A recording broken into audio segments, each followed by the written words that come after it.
തിരുവനന്തപുരം ചെങ്കോട്ട അന്തർ സംസ്ഥാന പാതയിൽ ആര്യങ്കാവ് ജംഗ്ഷനിൽ ബസ് കാത്തിരിപ്പ് കേന്ദ്രത്തിന് മുകളിൽ മരം കടപുഴകി വീണു. കാത്തിരിപ്പ് കേന്ദ്രത്തിൽ യാത്രക്കാരില്ലാത്തതിനാൽ വൻ ദുരന്തം ഒഴിവായി. സമീപത്ത് നിർത്തിയിട്ടിരുന്ന പിക്കപ്പ് വാനിനും കേടുപാട് സംഭവിച്ചു.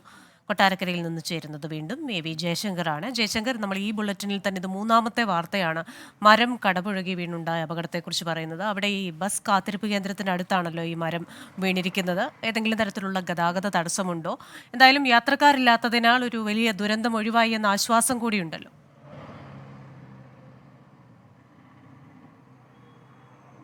ക്രിസ്റ്റീന, ഉച്ചയോട് കൂടിയാണ് ഇത്തരത്തിൽ വലിയൊരു അപകടം സംഭവിക്കുന്നത്. വലിയ കാറ്റും മഴയും ഈ പ്രദേശത്ത് അനുഭവപ്പെട്ടിരുന്നു. ഇതിന് പിന്നാലെയാണ് ഇത്തരത്തിൽ ഈ ബസ് കാത്തിരിപ്പ് കേന്ദ്രത്തിന് മുകളിലേക്ക് വലിയൊരു മരം കടപുഴകി വീഴുന്നൊരു സാഹചര്യം ഉണ്ടായത്. ആ സമയത്ത് ഈ കാത്തിരിപ്പ് കേന്ദ്രത്തിൽ യാത്രക്കാരും ഉണ്ടായിരുന്നില്ല. അതുകൊണ്ട് തന്നെ വലിയൊരു അപകടം ഒഴിഞ്ഞു മാറി. ഒപ്പം തന്നെ ഇതിനടുത്ത് പാർക്ക് ചെയ്തിരുന്ന രണ്ട് വാഹനങ്ങൾക്ക് ഭാഗികമായി കേടുപാടുകൾ സംഭവിച്ചിട്ടുണ്ട്. ഈ വാഹനത്തിനുള്ളിലും ഡ്രൈവറോ മറ്റു ആളുകളോ ഉണ്ടായിരുന്നില്ല. എന്തായാലും ഈ മരം വീണതിന് പിന്നാലെ ഈ തിരുവനന്തപുരം ചെങ്കോട്ട അന്തർ സംസ്ഥാന പാതയിൽ ആര്യങ്കാവ് ജംഗ്ഷനിൽ ഏറെ നേരം ഗതാഗത തടസ്സമുണ്ടായി. പിന്നീട് നാട്ടുകാരും പോലീസും എല്ലാം എത്തിയാണ് ഈ മരം നീക്കിക്കൊണ്ട് ഈ ഗതാഗതം പുനഃസ്ഥാപിച്ചത്. ഏറെ മണിക്കൂറുകളാണ് ഈ പ്രദേശത്ത് മൂന്ന് മണിക്കൂറോളം ഗതാഗത തടസ്സമുണ്ടാകുന്ന ഒരു സാഹചര്യം ഉണ്ടായത്.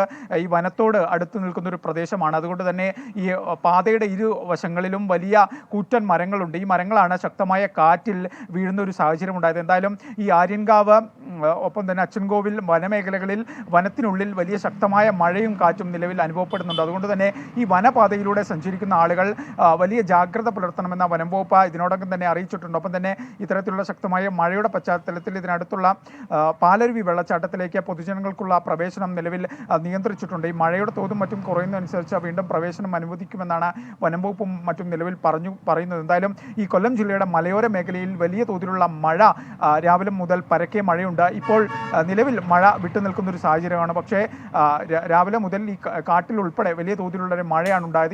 ഇത്തരത്തിൽ മഴയുടെ ഭാഗമായാണ് ഈ ആര്യൻകാവ് ജംഗ്ഷനിൽ ഇത്തരത്തിൽ മരം വീഴുന്ന ഒരു സാഹചര്യം ഉണ്ടായത്. എന്തായാലും ഈ കൊല്ലം ജില്ലയിൽ ഇന്ന് മഴ മുന്നറിയിപ്പ് നിലനിൽക്കുന്നുണ്ട്. അതുകൊണ്ട് തന്നെ പൊതുജനങ്ങൾ ജാഗ്രത പാലിക്കണം. മലയോര മേഖലയിൽ ഉൾപ്പെടെയുള്ള ആളുകൾ കൂടുതൽ ജാഗ്രത പാലിക്കണം. മലയോര മേഖലയിൽ യാത്ര ചെയ്യുന്ന ഘട്ടത്തിൽ ശ്രദ്ധയോടെ വേണം വാഹനം ഓടിക്കാനെന്ന വനം വകുപ്പ് ഉൾപ്പെടെ നിർദ്ദേശം നൽകിയിട്ടുണ്ട്. ഒപ്പം തന്നെ ഈ മേഖലയിൽ വലിയ തോതിലുള്ള മരങ്ങൾ കടപുഴകി വീഴാനുള്ള സാധ്യതയുണ്ട്. അതുകൊണ്ട് തന്നെ ഇത്തരത്തിലുള്ള കാലാവസ്ഥാ നിരീക്ഷണ കേന്ദ്രവും വനം വകുപ്പ് ഉൾപ്പെടെയുള്ള ഏജൻസികൾ നൽകുന്ന നിർദ്ദേശങ്ങൾ കൃത്യമായി പാലിക്കണമെന്നാണ് ഈ ഒരു ഘട്ടത്തിൽ പറയാനുള്ളത്. ക്രിസ്റ്റീന.